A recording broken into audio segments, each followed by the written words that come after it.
Million subscribers, ప్రతిరోజు 1.5 పైగా views తో ప్రపంచవ్యాప్తంగా ఉన్న తెలుగు వారందరికీ చేరువైన మా ఆదాన్ ద్వారా మీ బిజినెస్ ను యాడ్స్ రూపంలో ప్రమోట్ చేసుకోండి. For more details contact this number. Nandigam సురేష్ని అరెస్ట్ చేయడం, ఆయనకి ఏ ఫెసిలిటీస్ లేవు అని చెప్పి సజ్జల రామకృష్ణారెడ్డి నిన్న ప్రెస్ మీట్ పెట్టి మరీ అనటం, మళ్ళీ దాన్ని తీసుకెళ్ళి చంద్రబాబు నాయుడు అరెస్టు, అక్కడ లేవా దోమలు అని ఆ టైంలో అన్న మాటలు ఈ కంపారిజన్ చేస్తూ ఒక నందిగం సురేష్ని చంద్రబాబు నాయుడుతో పోలుస్తూ మాట్లాడటం ఎంతవరకు కరెక్ట్? జై అమరావతి, జై ఆంధ్రప్రదేశ్ అండి. మేము ఆంధ్రప్రదేశ్ రాజధాని రైతులుగా మరి నందిగం సురేష్ మా ఊరు పక్కనే ఉంటాడండి. మరి గత 2014 నుంచి 19లో కూడా ఆయన చేసిన అరాచకాలు అన్నీ కావండి. మరి అప్పుడు కూటమి ప్రభుత్వం మరి ఆయన ఎందుకు జైల్లో పెట్టి మరి మూసేయకుండా వదిలేసిందో మాకైతే అర్థం కాలేదు. మరి దాన్ని అలసుగా తీసుకొని జగన్మోహన్ రెడ్డి గారు 2019లో ఆయనకి మరి ఎంపీ సీట్ ఇచ్చి ఆయన గెలిపించుకొని, ఆయన ఏమో బాపట్ల నుంచి గెలిచాడండి ఎంపీగా. మరి ఆయన ఉండటమే ఇక్కడ ఉండవల్లి దగ్గరలోనే ఇక్కడ ఉద్దండపాలెంలో ఉంటూ మరి స్థానిక ఎమ్మెల్యే అప్పుడు శ్రీదేవి గారితో గొడవలు పెట్టుకుంటూ మరి ఆమె తాడికొండ నుంచి గెలిచారు.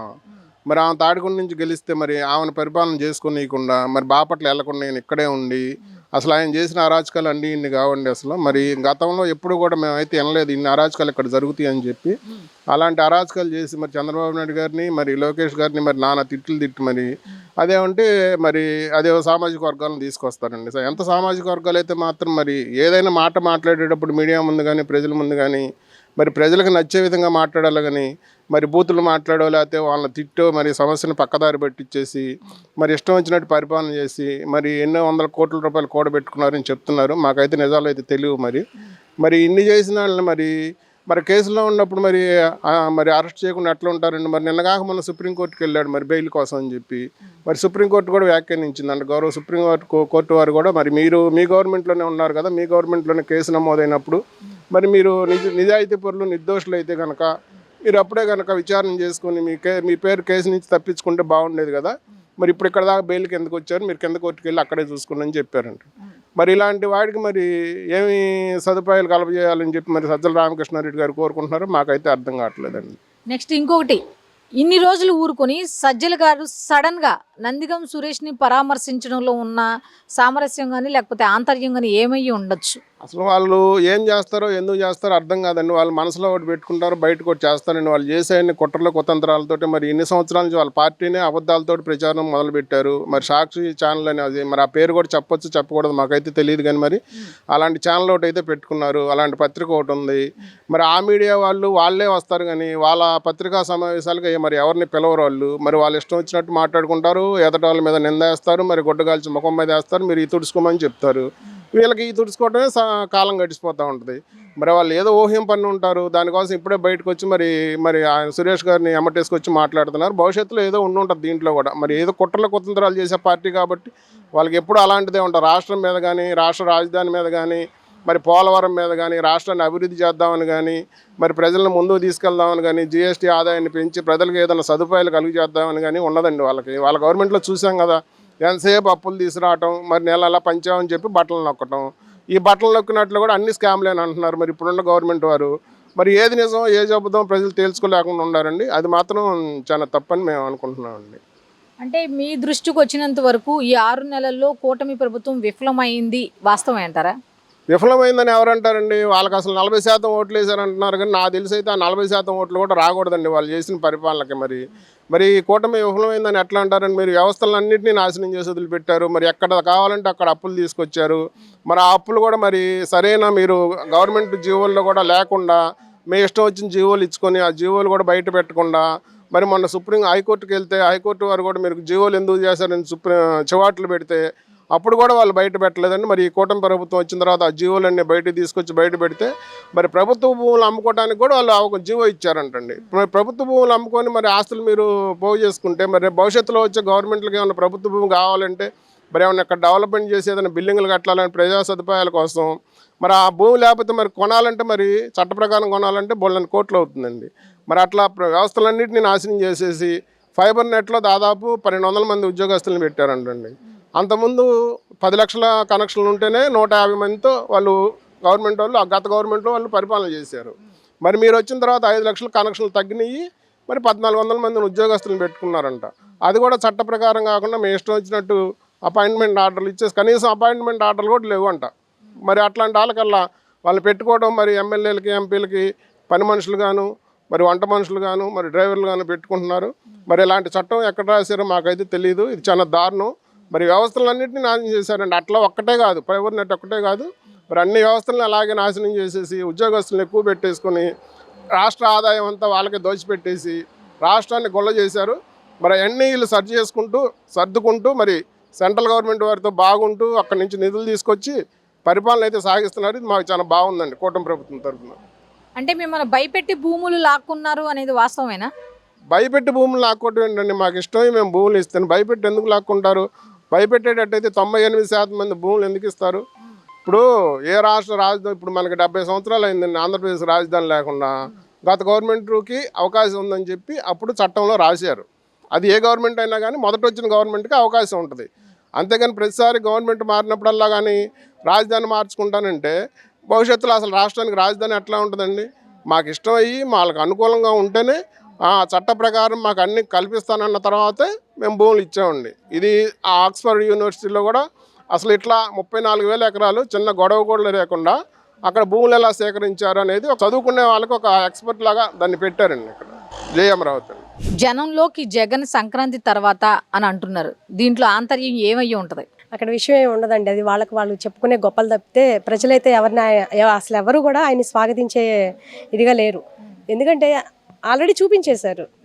తీసుకొచ్చుకోవాలనుకుంటే ఆయన మంచి పనులు చేస్తుంటే జనం మెచ్చి ఇంకొకసారి తీసుకొచ్చుకునే వాళ్ళేమో.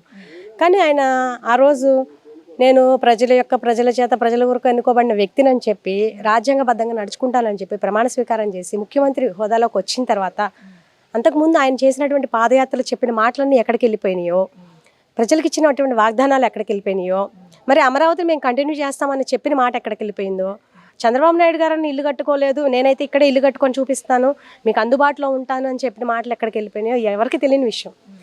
అధికారంలోకి వచ్చిన తర్వాత 6 నెలలకి మన రాష్ట్రానికి 3 రాజధానులని ఒక అనాలోచిత ప్రకటన చేసి కేవలం రైతులని ఇబ్బంది పెట్టకుండా అందరికీ సమన్యాయం చేశాడు. నిదానంగా ఒక్కొక్కరిని వైఎస్ఆర్సీపీ అంటే యువజన శ్రామిక రైతు కాంగ్రెస్ పార్టీ పెట్టుకున్న పేరు. కానీ ఆయన యువజనుల్ని, శ్రామికుల్ని, రైతుల్ని అందరినీ ఏడిపించి నడి రోడ్డు నించోబెట్టాడు.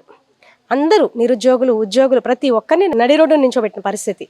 ఎవరు కూడా ఆయన ఈ మంచి పని చేశాడని హర్షించింది అయితే ఎవరూ లేదు. దానికి ఉదాహరణ మొన్న ఎలక్షన్సే. ఇప్పుడు కాస్తో కూస్తో ఎవరికైనా న్యాయం చేశాడనుకుంటే వాళ్ళన్న మెచ్చి చేయొచ్చు. అది ఎవరు లేకుండా చాలా వరకు అంటే కూటమి ప్రభుత్వం గెలిపించుకోవడానికి కారణం ఏంటి? ఆయన చేసినటువంటి రాక్షస పరిపాలన. ప్రజల్ని ఏ రకంగా ఇబ్బంది పెట్టారో అందరూ ఉద్యోగస్తులు కూడా ఫస్ట్లో బాబు గారు ఎప్పుడైతే గెలిచి ఇక్కడ రాజధాని ఏర్పాటు చేశారో అందరినీ పరిగెత్తిచ్చే పనులు పెట్టారు. సో ఏంటంటే ఆయనకి ఒక నెగిటివ్ ఒకటి వచ్చింది. ఏంటి, ఈయన పని రాక్షసుడు, ఈ రకంగా టైంకి బయోమెట్రిక్ విధానం తీసుకొచ్చి తంబేయాలి, వాళ్ళు వచ్చినప్పుడు కరెక్ట్ ఇవన్నీ చేయడం వల్ల వాళ్ళు హరిబరిగా రావడం వల్ల ఇంట్లో కొంచెం పనులు వదిలేసి ఏదన్నా కానివ్వండి పని రాక్షసుడు అని పేరు పెట్టేసి ఇప్పుడు ఎవరైనా జాబ్ పరంగా వాళ్ళు చేసిన ఈ టైం అంటే పర్టికులర్ ఆ టైం చేసి వాళ్ళ సాలరీ వాళ్ళు తీసుకోవచ్చు. కానీ ఎలాంటి కష్టం లేకుండా మనకి ఊరికే రావాలని ఎవరూ అనుకోకూడదు, అది వేరే విషయం. కానీ తర్వాత ఇప్పుడు ప్రస్తుతం ఆయన మొన్న రైతుల సమస్యల మీద కూడా ఉద్యమం చేపట్టారు జగన్మోహన్ రెడ్డి. రైతుల సమస్యలు తీర్చడంలో ప్రస్తుత కూటమి ప్రభుత్వం విఫలమైందని, దీని మీద ఏం చెప్తారు? అలా అయితే మరి రైతులకి అంటే ఏ గవర్నమెంట్లో చిన్నప్పటి నుంచి చూస్తూనే ఉన్నాం, గవర్నమెంట్లు ఏ గవర్నమెంట్ కూడా రైతులకు వ్యతిరేకంగా నడుచుకున్న విధానం అయితే లేదండి. ఇప్పుడు రైతులు ఇప్పుడు మాకు న్యాయం చేయండి అనే హక్కు మాకు ఉంటుంది. ఎందుకంటే రాజధానికి ఎలాంటి స్వార్థం లేకుండా ₹1 ఆశించకుండా 75% భూమిని ప్రజలకు దారాదత్తం చేశాం. దీనికి ప్రజలందరూ వారసులు. మరి తర్వాత ఈయన తీసుకున్న నిర్ణయానికి భావితరాల భవిష్యత్తు ఏమైపోతుందో, రేపు మా పిల్లల పరిస్థితి ఏంటో నా ఆందోళనతో 1631 రోజులు ఉద్యమం చేస్తే అడుగడుగున ఉద్యమాన్ని ఎందుకు అణిచివేయాలనుకుంటున్నారు? నిజంగా ఆ రోజున అంటే టీడీపీ గవర్నమెంట్ ఎలా అయితే మా దగ్గరకు వచ్చి మీ భూములు కావాలని అడిగారో ఆ పద్ధతి ప్రకారమే ఈయన మాతో అసలు ఏదైనా మాట్లాడాలి కదా. ఒక ఇట్లా మీటింగ్ పెట్టింది లేదు, మమ్మల్ని పిలిచింది లేదు, నేను ఇలా నిర్ణయం తీసుకుంటున్నానని కూడా చెప్పింది లేదు. ఆయన తీసుకున్న నిర్ణయానికి అసలు తర్వాత మా పరిస్థితి ఏంటి అని మా హక్కు కోసం మేము పోరాడుతుంటే అడుగడుగున ఉద్యమాన్ని అణచివేయాలని చూడటమే కాకుండా ఎదురు తిరిగి ప్రశ్నిస్తున్నామని చెప్పేసి మా గొంతులు కూడా అణచివేయాలని చెప్పి మా మీద అన్యాయంగా అక్రమ కేసులు బనాయించి ఈరోజు కోర్టుల్లో కూడా ఆయన రైతులకి వ్యతిరేకంగా పోరాడడం జరిగింది. మరి అక్కడేమన్నా ఆయనకి గౌరవం దక్కిందా? లేదు కదా. కోర్టు కూడా మొట్టికాయలు వేసింది. అయినా కూడా ఆయన రాజ్యాంగబద్ధంగా నడుచుకునేది లేదు, చట్టాలకి అనుగుణంగా నడుచుకునేది లేదు. చట్టాల తీర్పులను కూడా ధిక్కరిస్తూ నేను పట్టిన కుందేటికి మూడే కాళ్ళు అని చెప్పి ఆయన నిర్ణయాలను ఆయన అక్కడ పెట్టారు. కానీ ఆయన ఎవరు రైతులకైతే న్యాయం చేసింది లేదు. మరి ఆయన ఏ రకంగా మాట్లాడతారు? నేను రైతులకి ఏదో ఒకటి చేస్తాను, కూటమి ప్రభుత్వానికి అది చేత కావట్లేదని ఎలా మాట్లాడతారు? అసలు అది కరెక్టేనా? అసలు నాకు మాట్లాడే హక్కు ఉందా? కూటమి ప్రభుత్వం ఇక్కడికి వచ్చిన తర్వాత జంగిల్ క్లియర్ చేసేసి అలాగే మాకు ఇవ్వాల్సినటువంటి వార్షిక కౌలుని మాకు అందిస్తున్నారు. ఇక్కడ అభివృద్ధి పనులు శరవేగంగా ముందుకు తీసుకెళ్తున్నారు. అన్ని పరిశ్రమలు తీసుకురావడానికి మాట్లాడుతున్నారు. ఇప్పుడు ఎన్నో పనులు స్టార్ట్ చేశారు. ఇక్కడ ఒక పండుగ వాతావరణం నెలకొనింది. ఆయన హయాంలో ఏమన్నా ఉందా? అంతా అడవి ప్రాంతం చేసేసి వాళ్ళు అనుకున్న మాటలే ఇక్కడ చూపించాలని చెప్పేసి ఎడారిలాగా చూపించారు, శ్మశానం అన్నారు. అలాగే దాదాపు 220 మంది ప్రాణాలు, మా రైతుల యొక్క ప్రాణాలు పోవడానికి ఏమైపోతుందో అన్న ఆందోళనతో వాళ్ళ ప్రాణాలు పోవడానికి కారణం వైసీపీ గవర్నమెంటే.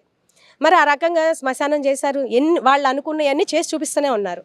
కాబట్టి రైతుల పక్షపాతి, పేదల పక్షపాతి ఇలా చెప్పుకుంటారన్న మాటే కానీ వాళ్ళు రైతులకైతే ఏం చేసింది లేదు, అలాగే పేదలకు కూడా చేసింది ఏం లేదు. ఇప్పుడు ఆయన వెళ్తున్న రహదారి ఎంతో ఇదిగా ఉండాలి. అక్కడెక్కడ నేను వెళ్ళేదారిలో గుడిసెలు కనిపించకూడదని చెప్పి ఆయన ఇంటి చుట్టూ ఉండే గుడిసెలు కూడా పీకిచ్చిన పరిస్థితి అందరికీ తెలిసింది. అంటే అదొక ప్రెస్టేజ్ ఇష్యూగా తీసుకున్నారు. ఆ గుడిసెలు కనిపిస్తే షేమ్ఫుల్గా ఫీల్ అయ్యి వాళ్ళందరినీ ఎక్కడికక్కడ ఎన్నాళ్ళ నుంచి ఉంటున్న వాళ్ళని కూడా కనీసం మానవత దృక్పథం లేకుండా ఆ రకంగా వాళ్ళని గుడిసెల్ని చేసేసి వాళ్ళని ఎక్కడికక్కడో తరిమి కొట్టారు. చాలా బాధాకరంగా ఇలా ఎన్నో పనులు చేశారు. అవన్నీ అందరికీ తెలిసిన విషయమే. కాబట్టి ఆయన్ని గెలిపించుకోవడానికి కారణం అదే. ఆయన మళ్ళీ వస్తారనుకోవడం కూడా ఇక ఆయన ఏ ఆలోచనతో, అంటే ఆ పార్టీ వాళ్ళు ఏ ఆలోచనతో అంటున్నారో మాకైతే తెలియదు. కానీ అసలు వస్తారనే ఆలోచన కూడా వాళ్ళ కళ్ళలో కూడా ఊహించుకోవద్దని మా మనవి. ప్రపంచ బ్యాంకుకి లోను ఇవ్వొద్దు అమరావతి డెవలప్మెంట్కి అనే లేఖ రాసిన నేపథ్యంలో దీని గురించి మీ అభిప్రాయం ఏంటి? జై అమరావతి, జై ఆంధ్రప్రదేశ్ అండి. మేము తుళ్ళూరు నుంచి అండి. ఇంతకుముందు జగన్ గవర్నమెంట్లో తీవ్రమైన బాధలను ఎదుర్కొన్న అమరావతి రైతులు ఇక్కడి నుంచి తుళ్ళూరు కేంద్రంగా మేము ఉద్యమాలు చేపట్టి 29 గ్రామాల యొక్క ప్రజలందరూ ఉద్యమం చేపట్టి 5 సంవత్సరాల నుంచి బాధలు పడిన వాళ్ళం. ఎందుకు చెప్పాల్సి వస్తుందంటే ఈ మాట, ఇప్పుడు కూటమి ప్రభుత్వం అధికారంలోకి వచ్చి కూటమి ప్రభుత్వం వారు అభివృద్ధి దిశగా పయనిస్తుంటే ముఖ్యంగా అమరావతిని బేస్ చేసుకొని అభివృద్ధి దిశగా పయనిస్తున్నారు అనేది అందరూ అనుకుంటున్నారు. కరెక్టే, అభివృద్ధి దిశగానే పయనిస్తున్నారు. దానికి కారణం అమరావతి నుంచి 34,000 చిల్లర భూముల్ని తీసుకోవడం జరిగింది. భూ సేకరణ ద్వారా కాదు, భూ సమీకరణ ద్వారా. ఇలా భూ సమీకరణ ద్వారా భూములు తీసుకోవడం అనేది వాళ్ళలోనే నెంబర్ 1 ఇలాంటి ఒక పథకం. దీని సృష్టికర్త చంద్రబాబు నాయుడు గారు. దీని గురించి మేము చదవటం కాదు, ప్రపంచమే చదువుతుంది. దానికి సాక్ష్యమే లండన్ యూనివర్సిటీలో దీని గురించి పెట్టిన ఒక లెసన్. ఇది అందరికీ తెలిసిన విషయమే. ఇలాంటి నేపథ్యం కలిగిన రాష్ట్ర రాజధాని అమరావతి అని కేంద్ర ప్రభుత్వంచే విభజిత ఆంధ్రప్రదేశ్కి గుర్తింపు పొందిన అమరావతి ప్రాంతానికి అభివృద్ధి కోసం ప్రపంచ బ్యాంకు నుంచి నిధులు కోరటం అనేది సామాన్యమైన విషయం. ఎందుకంటే ఏదైనా ఒక పని చేపట్టాలంటే రుణం కోసం వెళ్ళటం అనేది ఇల్లు కట్టుకుంటేనే వెళ్తాం. మరి రాజధాని కట్టుకుంటే అవసరం లేదా? ఇది అందరికీ తెలిసిన విషయమేగా. ఇంటికి రుణం కోసం ఏం తాకట్టు పెడతామండి, ఏం చూపిస్తామండి మనకున్న ప్లేసు. కానీ అట్లానే ఈ ప్రభుత్వం వారు, కూటమి ప్రభుత్వం వారు, ఈ అమరావతి సృష్టికర్త అయినటువంటి చంద్రబాబు నాయుడు గారు 2014-15లో కూడా ప్రపంచ బ్యాంకుకి అప్పు గురించి వెళ్ళిన సంగతి అందరికీ తెలిసిందే.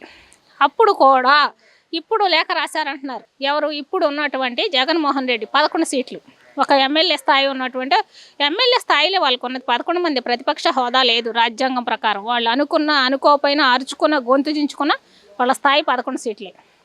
వాళ్ళు ఎమ్మెల్యేలే కావచ్చు. ఒక ఎమ్మెల్యే కూడా అన్ని క్వశ్చన్ చేసే అధికారం ఉంది. అంటే వాళ్ళు ఏం చెప్తున్నారంటే రైతుల దగ్గర భయపెట్టి బెదిరించి తీసుకున్నారు అంటున్నారు. ఇది వాస్తవమేనా? భయపెట్టి బెదిరించి ఇచ్చేదైతే ఒక ప్రాజెక్టుకి ఎంత పర్సెంట్ ఇస్తారండి? మీరు చెప్పండి, ఎంత పర్సెంట్ ఇస్తారు? భయంతో ఎంత పర్సెంట్ తీసుకోగలుగుతారు? మహా అయితే 45 దాకా రావచ్చు, ఇది బలవంతంగా లాక్కుంటే. కానీ ఇక్కడ ఇచ్చిన పర్సెంట్ ఎంత? 98% అబోవ్ పీపుల్ రాజధాని కోసం భూములు ఇచ్చారు. మరి వాళ్ళ దగ్గర దానికి సమాధానం ఉందా? వీళ్ళు అప్పుడే రాశారు లేఖలు. రుణం వచ్చే ముందు గవర్నమెంట్ మారింది. వీళ్ళు ఒక రుణానికి వెళ్ళింది లేదు, అభివృద్ధి వైపుగా దిశగా అడుగులు వేసింది లేదు. కానీ పాడుపెట్టే దిశగా అడుగులు వేశారు, పాడుపెట్టారు. ఇప్పుడు మళ్ళీ అదే స్థితికి వచ్చి ఈ భూములు పంట పండేయి, పంట కొరత వస్తుంది, ఈ నెల పనికి రాదు, కట్టడాలకి పనికి రాదు అని మళ్ళీ వెళ్ళారు. అంటే అసలు మీ ఉద్దేశం ఏంటి?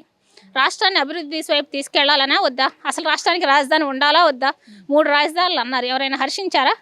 ఎవరు హర్షించారో లేదో మీకు వచ్చిన 11 సీట్లే నిదర్శనం.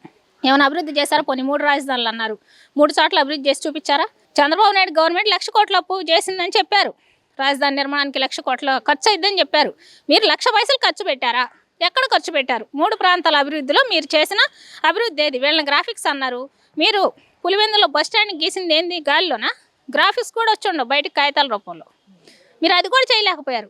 మీరు ఎలా ఇక్కడ అభివృద్ధికి ఆటంకం కలిగించాలని మళ్ళీ ప్రపంచ బ్యాంకు దగ్గరికి వెళ్ళి సిగ్గు లేకుండా లెటర్ రాయగలిగారు? ఇంకా మీ తప్పులు మీరు తెలుసుకోలేకపోతే ఈసారి 11 కాదు 1 మిగిలిద్ది మీకు అక్కడ. అంటే కూటమి కూడా ఈ 6 నెలల్లో వచ్చి 6 నెలలు అయింది, అసలు ఏం చేయలేకపోయిందని ఉద్యమాలు చేపడుతున్నారు. దీని మీద ఏం చెప్తారు? ఉద్యమం అంటే వాళ్ళకి తెలియదండి. అమరావతి ఉద్యమం చూసి తెలుసుకోమనండి. అసలు ఉద్యమం అంటే తెలియదు వాళ్ళకి. దానికి వాళ్ళు అసలు ఆ పదానికి అర్హులు కాదు అసలు. ఫస్ట్ ఆఫ్ ఆల్ 2 కూటమి ప్రభుత్వం ఏం చేస్తుంది ఏం చేయలేదని చెప్పాలంటే మీరు 5 ఏళ్ళ అధికారంలో ఉన్నప్పుడు పరదాలు కట్టుకు తిరిగారు. ఏంది ఇప్పుడు అవసరంలా, అప్పుడు కొడతారని భయం, మీరు తప్పులు చేసే తిరిగారని, మీరు ఎందుకు పనికిరారని నిర్ణయించారు ప్రజలు. ఇప్పుడైనా ప్రజల్లోకి వచ్చి మీకు ప్రజల పట్ల ఎలాంటి నిబద్ధత ఉన్నా వచ్చి నిజంగా కూటమి ప్రభుత్వం ఏం చేస్తుంది ఏం చేయట్లేదు, ఏమి హామీలు ఇచ్చారు, ఏం అమలు జరిపారు, ఏం అమలు జరపట్లేదు, ముందు ప్రజల్లోకి రండి, తెలుసుకోండి, అడగండి, ప్రజలను కలుపుకోండి. ఇక్కడెక్కడ ఇది చేయట్లేదు అడుగుతారు రమ్మనండి. మిమ్మల్ని చెప్పులతో కొట్టకుండా ఉంటే మంచిదే. ముందు మీరు రండి. సంక్రాంతి తర్వాత జనంలోకి జగన్ అంటున్నారు. ఎందుకండి వాయిదాలు? అన్నాళ్ళు అవసరంలా. సంక్రాంతి కూడా పెద్ద పండుగ ఆంధ్రులకి. అంటే జగన్ గారికి తెలియపోవచ్చు, వాళ్ళు హైందవాన్ని పాటిస్తారు లేదో అందరికి తెలిసిందే కదా, కాబట్టి వాళ్ళకి కాకపోవచ్చు. కానీ అది కూడా పెద్ద పండుగేనండి, రావచ్చు. దానికి ముందే వస్తుంది కదా క్రిస్మస్, దాన్ని బేస్ చేసుకొని వచ్చి ఉండాలి కదా. ఎందుకు వాయిదాలు? జనంలోకి జగన్ రావడానికి జనవరి అవసరం లేదండి. డిసెంబర్ కూడా మంచిది. ఏ విధంగా మంచిది అంటారా? డిసెంబర్ ఏ విధంగా ఏందండి? వాళ్ళు లెగిస్తే ఆల్రెడీ మర్చిపోయాను, డిసెంబర్ 13 కూడా రైతులకి ఏ సదుపాయాలు కల్పించట్లేదనే దాని మీదే కదా చేసింది. ఒక రైతు బిడ్డగా మీరు ఏం చెప్తారు? మీకు ఏం అందట్లేదంట కూటమి ప్రభుత్వం, మిమ్మల్ని ఏం పట్టించుకోవట్లేదంట, నిజమేనా? ఒక రైతు బిడ్డగా ఏం పట్టించుకోవట్లేదని ఎలా చెప్తున్నారు? ఆయన ఉన్నప్పుడు కౌళ్ళు కూడా వేయలేదు కదా మాకు. మరి కూటమి ప్రభుత్వం వచ్చాక మాకు కౌళ్ళు వేసారే, కౌళ్ళు వేశారు. కార్డులు ఆయన ఉండగా 18 లక్షల కార్డులు తీసేశారు. ముందు తీసేసిన కార్డులన్నీ పెట్టుకొని మేము అన్ని ఇస్తాము అని చెప్తున్నారు. ఏం చేయలేదని వాళ్ళు అంటున్నారు. పెన్షన్లు తీసేశారు, తిరిగి పెన్షన్లు రాస్తున్నారు. ముందు స్వయం ఉపాధి వైపు రాష్ట్రాన్ని నడిపిస్తున్నారు, పనిచేసి అభివృద్ధి దిశగా నడిపిస్తున్నారు. కూర్చోబెట్టి వరకు ఓ పావులా ఇస్తాము, ఆ పావులతోనే బ్రతికి అక్కడే పడి చావండి అని చెప్పటం లేదు. రూపాయి పావులు ఎలా సంపాదించుకోవాలి, పావులకి చేయి చాచకూడదు, అభివృద్ధి దిశగా అడుగులు వేయాలి, పని చేస్తేనే మనకి విలువ అనే గౌరవాన్ని చూపిస్తుంది ప్రభుత్వం. ఇంటింటికి తిరిగి ఎవరు ఎంతమంది ఉన్నారు, ఏ వయసు వాళ్ళు ఉన్నారు, ఎవరేం పని చేయగలరు, ఎవరికి ఎలాంటి ఉపాధి చూపించగలం ప్రభుత్వం నుంచి అని వాళ్ళు రాసుకొని వెళ్ళి ప్రోత్సహిస్తున్నారు. ఇంటింటికి మీకు మళ్ళీ వాలంటీర్లను పెట్టి ఎవరెవరికి ఎన్ని భూములు ఉన్నాయి, వీళ్ళకి ఇంకో చాట ఏముండే, వీళ్ళకి ఒకళ్ళకి పింఛన్ వస్తుందా, ఇద్దరికి వస్తుందా, ఎన్ని పింఛన్లు తీసేయాలి, ఇలా చేయాలి సర్వే. ఎవరు ఏం చేయగలరు, ఎవరు కెపాసిటీ. సూపర్ 6 లో పాపం మహిళలకు ఉచిత బస్సు ఇవ్వలేదని జగన్మోహన్ రెడ్డి గారు చాలా బాధపడుతున్నారు. దీని మీద ఒక మహిళగా మీరు బాధపడట్లేదా? సూపర్ 6 లో మీకు ఫ్రీ బస్సు అరేంజ్ చేయలేదని మీరు బాధపడట్లేదా? ఏం బాధపడతామండి? గత గవర్నమెంట్లో ఇవాళ ఆర్టీసీ బస్సులు ఎక్కువచ్చాం. ఏందండి గవర్నమెంట్ పెట్టింది కదా అంటే ఏం చెప్పుకుంటామమ్మా? 5 ఏళ్ళు ఒక బస్సు కూడా వేయలేదు దుర్మార్గుడు. ఉన్న బస్సులు సర్వనాశనం అయినాయి. 3 ఏళ్ళ బస్సులు కొత్త వేస్తే 10,000 మందిని రిక్రూట్ చేసుకుంటే మీరు అన్నయ్యని చేయొచ్చు అని ఆర్టీసీ వాళ్ళే చెబుతున్నారు. మరి ఏం చేస్తాం?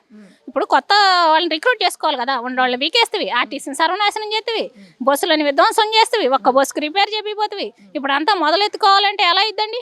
దేనికైనా టైం పట్టిద్దిగా. నువ్వు వచ్చావు 8 నెలలకి, నువ్వు వచ్చిన 8 నెలలకి నువ్వు నోరు చేసి 2 మొక్కలు మాట్లాడావు. ఏం చెబుతావు అంటే 3 రాజధానులు అన్నావు.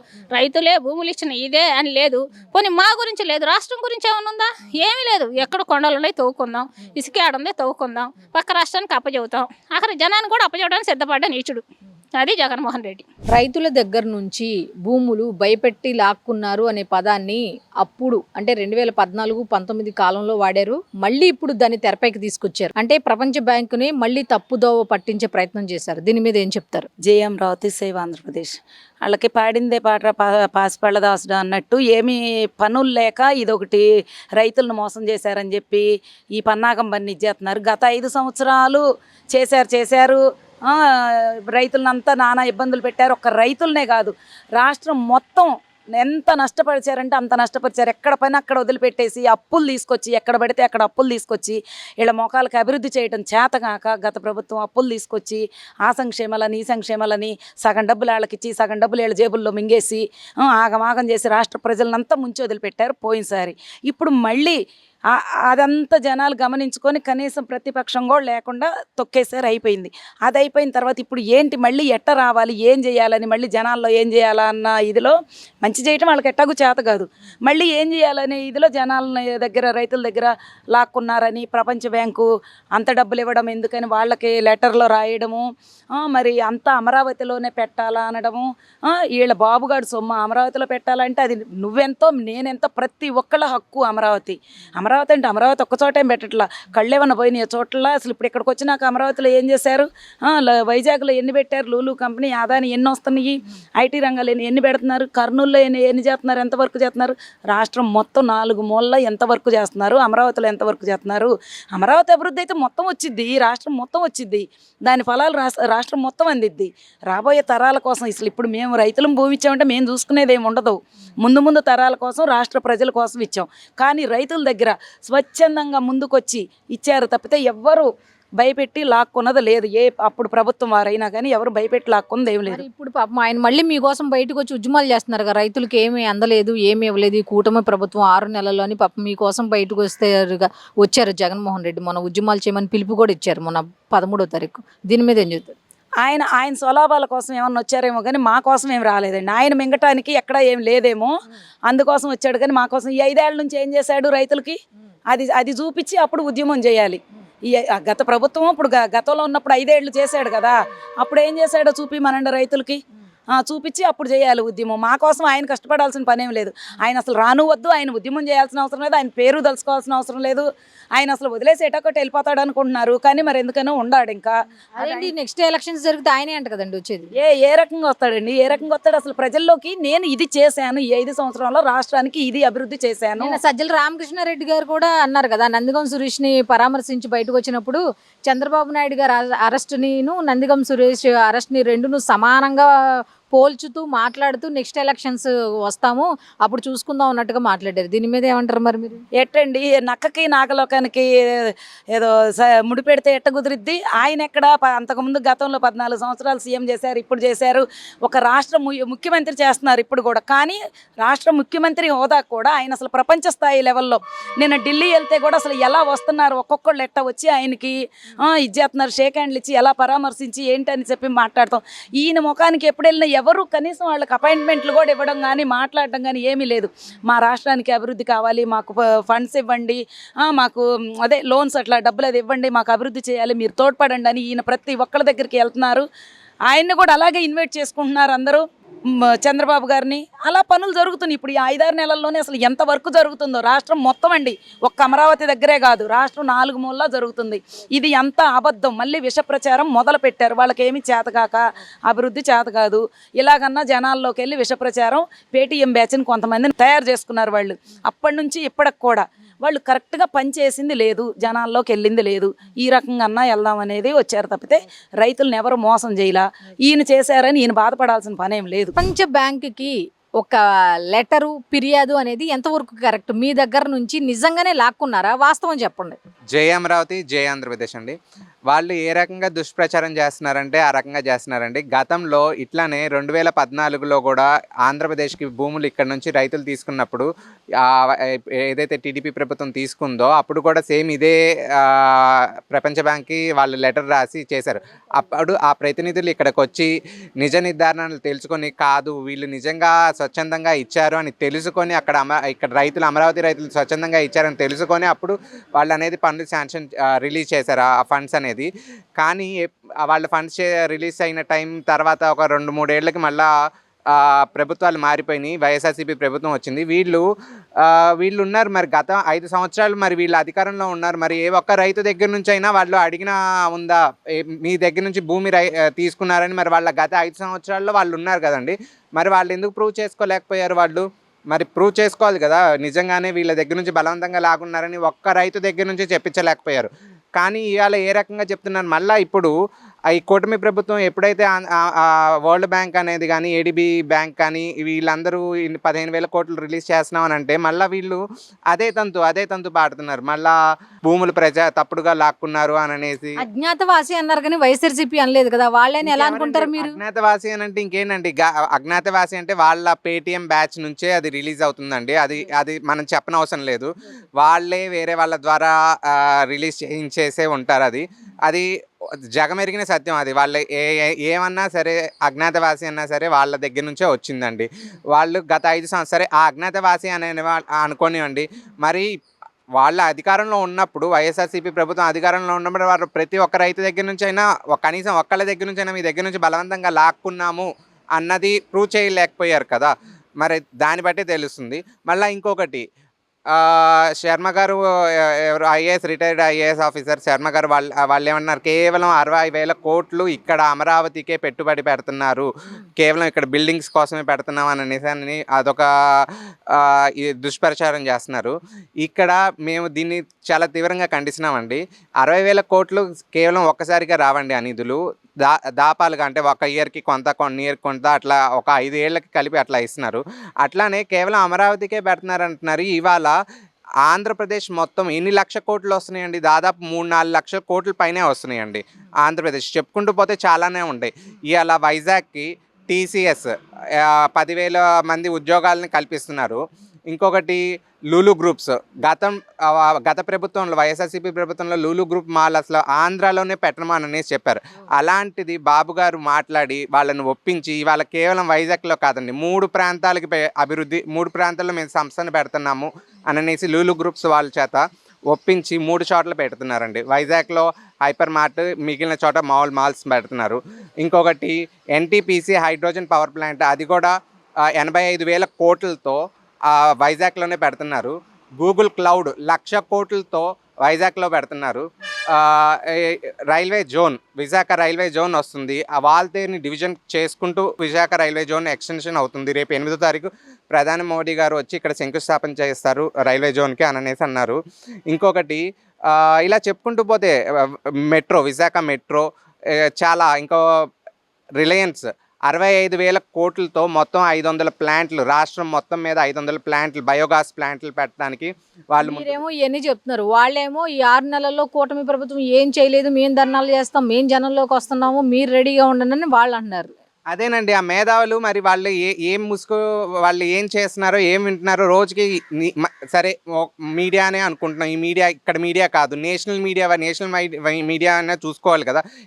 MOUs వస్తున్నాయి ఆంధ్రాకి, ఏం వస్తున్నాయి అని అనేసి వాళ్ళు మీడియా అన్నా చూసుకోవాలి కదండి. సరే ఇక్కడ మీడియా బ్లూ మీడియా అని అనేసి అనుకోండి, బ్లూ మీడియా లేకపోతే ఎల్లో మీడియా అని అనేసి అనుకుందాము. వాళ్ళు నేషనల్ వైజ్, ఇప్పుడు అది జగమెరిగిన సత్యం కదండి. ఇప్పుడు MOU అంటే కేవలం వాళ్ళ మీడియా వరకే కాదు కదండి, అది త్రూఅవుట్ ఇండియా అనేది వస్తుంది. ఆ ఇండియాలో మొత్తం ఎక్కడైనా వస్తుంది. అలా చెప్పుకుంటూ పోతే చాలా ఉంటాయండి. వాళ్ళ 6 నెలల్లో రాష్ట్రంలో అట్టడుగున ఉన్న స్థానాన్ని ఎంతో కొంత స్లోగా వాళ్ళు కడిగిన ఇవన్నీ పాపాలన్నింటినీ కడుక్కుంటూ తీసుకుంటూ స్లోగా డెవలప్మెంట్. 6 నెలల్లోనే మీరు ఇంత జరుగుతుందని చెప్తున్నారు, మళ్ళీ కానీ ఏం చేయలేదు, నెక్స్ట్ వస్తే మేమే వస్తాం అన్న ధీమా అంటున్నారు. ఏ ఉద్దేశంతో, ఏ ధీమాతో అంటున్నారు వాళ్ళు? ఏంటి, గత 5 సంవత్సరాలు ఉన్నప్పుడు ఏం చేశారండి వాళ్ళు? ఒక్కళ్ళన్నా ఆనందంగా ఉన్నారండి? ఎవ్వరు ఆనందంగా లేరు. ఉపాధ్యాయుల్ని చూసుకోండి, వాళ్ళని కరోనా టైంలో ఒక ఉపాధ్యాయుల్ని బ్రాందీ షాపుల దగ్గర వాళ్ళ దగ్గర పెడతారా అండి? వాళ్ళని బ్రాందీ షాపుల్లో మందుల దగ్గర అక్కడ అవన్నీ చేశారు. వాళ్ళకి సకాలంలో జీతాలు ఇచ్చిన రోజులు ఉంటాయండి. మనం గత 5 సంవత్సరాల్లోనే ఉపాధ్యాయులు, టీచర్స్ అందరూ అక్కడ ధర్నాల్లో BRTS రోడ్లో ఎంతమంది, అంగన్వాడీ టీచర్ ఎంతమంది వచ్చారు? చాలామంది వచ్చారు. 100,000 మంది ఒకేసారి రోడ్లు ఎక్కి, మరి సరే వాళ్ళు బాగలేదు. అంగన్వాడీస్ కూడా మొన్న ఈ మధ్య వాళ్ళు స్ట్రైక్ చేశారు. ఆయన దిగిపోకపోయే ముందర వాళ్ళు స్ట్రైక్ చేశారు, జీతాలు ఇవ్వలేదని అనేసి. స్టూడెంట్స్కి ఉద్యోగాలు అనేది కల్పన ఉండదండి, ఏమీ లేదు. ఉన్న కంపెనీలు అన్నింటినీ చాలా వాటికి పంపించేశాడు. గతంలో జగన్మోహన్ రెడ్డి ఏం చేశాడు, ఎలా ఉన్నారు ఇవన్నీ చెప్తున్నారు, కానీ ఆయన ఇప్పుడు మారిపోయాను, నేను ప్రజల్లోకి వస్తాను అంటున్నారు. జగన్మోహన్ రెడ్డి మారిపోయినట్టేనా? ఏమండి, గతంలో కూడా వాళ్ళు అధికారం రావడం కోసం ఎవరిని అయినా అందరిని ముద్దును పెట్టుకుంటూ ఏం చేశాడో అందరికీ తెలిసిందేనండి. అప్పుడే చాలామంది జనాలు నమ్మారు, చేస్తారు, బాగానే చేస్తారు అని. అంతెందుకండి, ఇక్కడ రాజధాని ఏరియాలో వాళ్ళే నిజంగానే కాబోలు చేస్తాడేమో, ఇంకా రాష్ట్ర రాజధానిని ఇంకా ఎక్కడికో ఆయన అన్నాడు కదండి, మా రాజధాని మా మదిలో నుంచి వచ్చింది, మేము ఒక చాలా విజన్ సింగపూర్ కాదు దాన్ని తలదన్నే రాజధాని, మేము ఇక్కడే ఇల్లు కట్టుకున్నామని ఎన్ని నమ్మించాడు. మరి ఇవన్నీ నమ్మించినాయే కదండి, ఇల్లు కట్టుకున్నా అని నమ్మించాడు, తలదన్నే రాజధాని అని అన్నాడు. చాలా ఏంటి చంద్రబాబు నాయుడు గారు అసలు ఇక్కడ సొంత ఇల్లు లేదు అవన్నీ చెప్పాడు. అన్నీ చెప్పి సరే పాపం ఏదో ఒకటి రాష్ట్రానికి మన రాజధాని ఇక్కడ ఉన్న ప్రాంతంలో ఉన్న వాళ్ళు కూడా నమ్మించాడు కదా. మరి ఏం చేశాడు? ఏమీ లేదు. 3 రాజధానులు అన్నాడు. 3 రాజధానులు అన్నాడు, మరి 3 చోట్ల ఏమైనా డెవలప్మెంట్ చేశాడా? ఒక్క ఇటుక చేసింది లేదు, అన్నిటినీ డిస్ట్రాయ్ చేసుకుంటూ వచ్చేసాడు. రాష్ట్రం ఎంత వెనక్కి వెళ్ళిందంటే 20 ఏళ్ళ ఆయన ఉన్న పాలనలో 20 సంవత్సరాలు వెనక్కి వెళ్ళిపోయిందండి. ఇప్పుడు బాబు గారు స్లోగా ఒక్కొక్కటి అభివృద్ధి అనేది వికేంద్రీకరణ చేస్తున్నారు. ప్రపంచ బ్యాంకుకి 2014, 2019 ఏ విధంగా అయితే లెటర్ రాశారో, రైతుల దగ్గర నుంచి బెదిరించి భూములు తీసుకున్నారు అమరావతి రాజధానికి అని మాటలు అప్పుడు ఏకంగా అప్పుడు లెటర్ రాశారు. అలాగే మళ్ళీ మొన్న 18వ తారీఖు కూడా లేఖ రాశారు. నిజంగా మిమ్మల్ని ఈ కూటమి ప్రభుత్వం వాళ్ళు, ఆ గతంలో టీడీపీ వాళ్ళు కానీ మిమ్మల్ని బెదిరించి భూములు లాక్కున్నారా? గతంలోనే చెప్పామండి మేము, 2020లోనే చెప్పాం మేము, మమ్మల్ని బెదిరించలేదు, ఎవరు బెదిరించలా. మాకు ఆ రోజు అయితే మేము రాజధాని పెట్టమని మేము కోరలేదు. ఆ రోజు ప్రజాప్రతినిధులే వచ్చి ఇక్కడ రాజధాని పెడతామని చంద్రబాబు గారి టైంలో అడిగారు 14-15లో. అయితే మేమంతా 2-3 నెలలు మీటింగ్లు వేసుకొని తర్వాత భూములు మేము స్వచ్ఛందంగానే ఇచ్చాం. ఎవరు బెదిరించింది లేదు, ఎవరు బెదిరింపులు మేము బెదరం. మేము రైతులు మేము ఎందుకు బెదిరిస్తాం? ఒకళ్ళు బెదిరిస్తే ఎవరో పనికి మాలిన వాళ్ళు మునుపు రాసినట్టు ఇప్పుడు ఆకాశరామన్ అని లెటర్ రాశారు తప్ప పేర్లు పెట్టి రాయలేదు. స్వచ్ఛందంగా భూములు మాత్రం మేము 100కి 100 పాళ్ళు ఇచ్చాం. ఇవాళకి ఇవ్వరాళ్ళు ఏదో 2% ఉండరు వాళ్ళు కూడా రేపు మా బుట్లో ఇవ్వాలని ఆలోచనలో ఉన్నారే తప్ప ఇక్కడ ఎవ్వరూ బెదిరించి భూములు లాక్కోవటం అనేది అసలు జరగల. అది ఒట్టి మాట, కళ్ళబొల్లి మాటలు అవన్నీ. ఎవరు చెప్పినా ఆ మాటలో ఇప్పుడు వరల్డ్ బ్యాంక్ వాళ్ళకి నేను కూడా చెప్పాను కదా, తుళ్ళూరులో మీటింగ్ చేసినప్పుడు, భూములు మేము స్వచ్ఛందంగా ఇచ్చామండి. మా భూములకి మేము ఎప్పుడైనా మాకు ఆ 10 సెంటు మాకు ఇచ్చారు, 30కి తీసుకొని మా డెవలప్ చేసి ఇస్తా ఉన్నాను మా ప్లాట్లు, అంతే తప్ప మేము బలవంతంగా తీసుకోలేదండి గవర్నమెంట్ అని చెప్పేసాం ఆ రోజు. మరి ఈ విధంగా ఆరోపణలు చేయటం అనేది జగన్మోహన్ రెడ్డికి ఎంతవరకు కరెక్ట్ అంటారు? ఆయన ఒక సైకో. ఆయన నా దృష్టిలో అయితే మనిషి కాదు, ఒక రాజకీయ నాయకుడు కాదు. వాడేదో వాళ్ళ నాన్న పేరును బట్టి, నేనైతే రాజశేఖర రెడ్డి గారికి అభిమాని, నేను ఆయన ఏదో వాడి నాన్న పేరు మీద ఒక ఛాన్స్ అని గెలిచాడే తప్ప అతను రాజకీయమే తెలియదు అతనికి. తెలిస్తే మరి రాష్ట్రాన్ని ఈ రకంగా సర్వనాశనం చేయడు. 11 లక్షల కోట్ల అప్పుతోటి మరి దిగిపోయాడు. మరి ఇవాళ ప్రతిదీ ఎగస్ట్రా మాట్లాడుతున్నాడు. నాకు ప్రతిపక్ష హోదా ఇస్తేనే నేను అసెంబ్లీకి వస్తానంటున్నాడు. మరి ఆనాడు చంద్రబాబు నాయుడు ఏమన్నాడు, ఇతను గవర్నమెంట్లో నీ దగ్గర నుంచి నేను 4 సీట్లు లేకుండా నీకు ప్రతిపక్ష హోదా కూడా ఉండదు చంద్రబాబు నాయుడు అని అసెంబ్లీలో నొక్కి ఒక్కాలని చెప్పాడు. మరి అదే చంద్రబాబు నాయుడుకి వచ్చింది వీడికి వచ్చిందా? మరి దీని గురించి హైకోర్టుకు కూడా వెళ్ళాడు, నాకు ప్రతిపక్ష హోదా ఇవ్వాలి, ఇస్తేనే వస్తాను నేను హైకోర్టు, లేకపోతే అసెంబ్లీకి రాను అని చెప్పాడు. సిగ్గుండాలి ఆ మాటలు మాట్లాడటానికి. సిగ్గులేని ఎదవలు ఎన్నైనా మాట్లాడతారు. ఆయన జగన్మోహన్ రెడ్డి అనేవాడు ఆ టీము మొత్తం వాళ్ళు ఒక గజ దొంగలు, ఈ రాష్ట్రాన్ని పట్టిన ఒక పిశాసులు చెప్పాలంటే ఒక మాటలో. ఆ పిశాలు చూసి ఎవరు దడిచేది లేదు. ఈ రాజధాని ఎట్టి పరిస్థితుల్లోనూ ఆగదు. అంటే కూటమి ప్రభుత్వం వచ్చే 6 నెలల్లో కూడా విఫలమైంది, ఏం చేయలేదు అని అంటున్నారు. దీని మీద ఏం చెప్తారు? ఎక్కడ విఫలమైంది? 6 నెలలకు ఏమైంది? నువ్వు ఖాళీ దబేడాలు అప్పు చెప్పావు, 11 లక్షల కోట్లు అప్పు చెప్పావు. నిన్నగాక మొన్న రైతుల దగ్గర కొన్న వడ్లు 7,000 కోట్లు ఉంటే అవి కూడా మరి కూటమి ప్రభుత్వమే కట్టింది. ఇవన్నీ బూడ్చుకుంటూ వస్తున్నాడు. మరి ఆయన 6 హామీలు ఇచ్చి సూపర్ 6 హామీలు ఇచ్చిన దాంట్లో మరి 4,000 రూపాయలు పింఛన్ ఇస్తున్నాడు. మరి మన దీపావళి పండగకి దీపం పథకం కింద గ్యాస్ బండ్ ఇస్తున్నాడు. రేపో మాపో ఉచిత బస్సు హామీ అమలు చేస్తాడు. ఇక చేయింది ఎక్కడ నిదానంగా చేస్తాడు. నువ్వు ఒట్టి దబేడైతే అక్కడ చూసుకోవద్దా? సంపద సృష్టించాలిగా. మరి అప్పుడే అభివృద్ధి కార్యక్రమాలు చేస్తాడు. తేపటి చేస్తూ ఉంటాడు. నువ్వు ఒక్కసారి ఇచ్చావా? నువ్వు ఎక్కగానే ఇచ్చావా? 100 రోజుల్లోనే ఇచ్చావా మొత్తం? నువ్వు అసలు ఏం మంచిగా నువ్వు ఈ రాష్ట్రాన్ని దోచుతున్నారు మీ టీం మొత్తం. మీ 26 నీతో 27 మంది మంత్రులు కానీ ముఖ్యమంత్రి కానీ మొత్తం ఈ రాష్ట్రాన్ని దోచుతున్నది కనపడతానే ఉంది. ఒక దగ్గర అవి లెక్కలు గణాంకాలు వచ్చు. నువ్వు ఎప్పుడైనా మరి నేను ఇది చేశాను అని ఈ 1,00,000 కోట్లు అప్పు తెచ్చాను, దీనికి చేశారు శ్వేతపత్రం విడుదల ఏమైనా చేశారా మీ టీం మొత్తం? సిగ్గుండాలి మాట్లాడటానికి మీరు. వరల్డ్ బ్యాంక్ దగ్గర పోయి ఏ ముఖం పెట్టుకొని మాట్లాడుతున్నారు, ఏ ముఖం పెట్టుకొని లెటర్లు రాస్తారు? సన్నాసులారా మీరు, ఎదవల్లారా. ఇప్పటికైనా కళ్ళు తెరవండి. మీకు అందుకే రాష్ట్ర ప్రజలు 11 సీట్లు పరిమితం చేశారు 151 సీట్లల్లో. మీరేం మాట్లాడతారా బాబు? ఇకనైనా జగన్మోహన్ రెడ్డి గుర్తుపెట్టుకో, నీ వల్ల తేలదు. నా కొడుకైనా సరే రండి, అమరావతికి రండి, అమరావతిని ఆపండి. మీ దగ్గర దమ్ము ధైర్యం ఉంటే వచ్చి పబ్లిక్గా ప్రజల్లో మాట్లాడదాం నేర్చుకోండి. కాగితాలు కాదు, కళ్ళబొల్లి కబుర్లు కాదు మీరు చెప్పాల్సింది. ఏమనుకున్నారు మీరు? అసలు మీరు ఎక్కడి నుంచి ఎక్కడికి అసలు ఎన్ని దోపిడీలు చేశారు? చివరికి పేదవాళ్ళ నోటికాడ బియ్యం కూడా అమ్ముకున్నారు కదా సన్నాసులారా మీరు. ఇంకా మీరు మాట్లాడడానికి అర్హులు కాదు ఆంధ్ర రాష్ట్రంలో. ఈసారి ఆ సీట్లు కూడా రావు నీకు. రేపు పెట్టు, పండగ తర్వాత బస్సు యాత్ర పెడతానో పెట్టు. ఏం చేస్తారో చూద్దు. కానీ అదే ప్రజలు ఏం చేస్తారో. నీకు 40% ఓటింగ్ ఉందని చెబుతున్నావు కదా, పెట్టుకో, రేపు పెట్టు. నీ బతుకేదో తెలిసిద్ది. నీ బతుకు బాగుండాలంటే నువ్వు సక్రంగా మర్యాదగా మాట్లాడుతూ నేర్చుకో. ప్రజల తరఫున ఘోషించడం నేర్చుకో. అసెంబ్లీకి వచ్చి అసెంబ్లీలో ప్రజల తరఫున మాట్లాడుతూ నేర్చుకో. అంతే తప్ప నీ ఇష్టానుసారం మాట్లాడితే మాత్రం నీకు ఒళ్ళు బగిలే రోజులు దగ్గరలో ఉన్నాయి జగన్మోహన్ రెడ్డి, గుర్తుపెట్టుకో. ఉద్యమాలు చేస్తాం, జనంలోకి వెళ్తాము, నెక్స్ట్ ఎలక్షన్స్లో గెలిచేది మేమే అంటున్నారు. దీని మీద ఏం చెప్తారు? వాడేవడమ్మా ఉద్యమాలు చేయడానికి? ఇక్కడ ఉద్యమాలు చేస్తే ప్రజలు ఏమన్నా పిచ్చోళ్ళ, మేమన్నా తెలియని వాళ్ళవా? మేము 1631 రోజు ఉద్యమం చేస్తే వాడు ఒక్కరోజైనా వాడు కానీ వాడి టీంలో మంత్రులు కానీ మమ్మల్ని వచ్చి ఇదే దీంట్లో ఏమైనా పరామర్శించారా? మమ్మల్ని అడిగారా మీరు ఎందుకు చేస్తున్నారని? ఒట్టి దద్దమ్మ మాటలు, దద్దమ్మ కబుర్లు వాళ్ళు చెప్పేయండి. అసలు నేను ఇంకో భాషలో చెప్పాలంటే అసలు మాకు అభిమానం అడ్డొస్తుంది. కానీ అసలు వాడు జగన్మోహన్ రెడ్డి అనేవాడు ఈ రాష్ట్రంలో మనిషే కాదు, వాడు రాక్షసుడు. ఒక రాక్షసుడు అనమాట వాడు. చెప్పాలంటే ఆ రాక్షసుని వదిలించుకున్నాం మేము. నేను ఎప్పుడో చెప్పాను, నేను ఈ అమరావతి రాజధాని ఇది దేవతల రాజధాని, ఇది కదిలీలేరా ఎవరు దీని మీ వల్ల కాదని సాక్షాత్ మోడీ గారికి కూడా చెప్పారు 2020లోనే. మరి అట్నే ఇలా అమరావతి నిర్మాణం అయింది. ఆపమను ఏనా కూడా కాపుతాడు చూద్దాం. తడికల్లో ఉండి గోడసాట్ల నుండి మాట్లాడతాం కాదు, పబ్లిక్లో ప్రజల్లోకి వచ్చి మాట్లాడమని ఎవడైనా సరే. అది ఇప్పుడు సంక్రాంతి తర్వాత వస్తా అంటున్న జగన్మోహన్ రెడ్డిని ప్రజలు నిలదీస్తారంటారా? ఖచ్చితంగా ఆయన చేసిన తప్పుల్ని ఎత్తి చూపిస్తారు. నిలదీయటం కాదు, ఎత్తి చూపిస్తారు. అసలు అడుగు కదలలేరు, ఎవరైనా కదలలేరు ఆయన్ని. రమ్మనమను.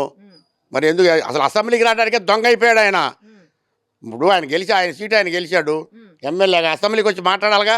ఏది దమ్ము ధైర్యం ఏది ఆయన అసెంబ్లీ రావడానికి? ఆయన అసెంబ్లీకి రాలేడు, ప్రజల్లోకి అంతకంటే రాలేడు. ఏదో పోలీసులు పెట్టుకొని రేపు తిరగనివ్వరు అసలు. రమ్మనమను, వాడు బతికేందుకు తెలిసిద్ది. ఇంకెన్ని చేస్తాడో చేయమను. కాగితాలు పెట్టించింది కూడా వాడే, ఆ జగన్మోహన్ రెడ్డి అనేవాడే. వాడు ముఖ్యమంత్రి కాదు, వాడు ఈ రాష్ట్రానికి పట్టించి శని. లేకపోతే ఈ రాష్ట్రం ఈ పాటికి ఎంతో అభివృద్ధి చెందేది. ఈ రాష్ట్ర ప్రజలు బాగుండేవాళ్ళు. ఇలా అలో లక్షణ అంట ఇతర రాష్ట్రాలకు కూలి వలస వెళ్తున్నారు.